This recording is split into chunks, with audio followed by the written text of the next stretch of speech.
తీసుకొని కడపకొచ్చారు. ఒక ఎంపీడీఓ గారిని పరామర్శించారు, సంతోషమే.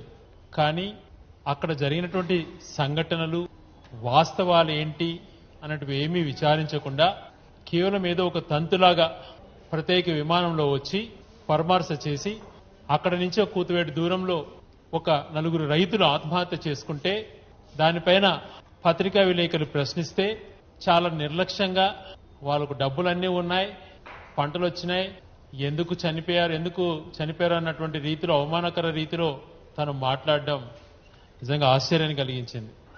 మరి పవన్ కళ్యాణ్ గారు వైసీపీ నాయకులు ప్రమేయం ఏదో ఉంది అని చెప్పి ఎక్కడన్నా వస్తే పరిగెత్తుకుంటా వస్తారే, మరి తాను పార్టీ పెట్టింది, ప్రజలచే ఓట్లు వేయించుకునింది కేవలం వైసీపీని ప్రశ్నించేదే నా తత్వము అన్నటువంటిది తను కొనసాగించుకుంటున్నాడు.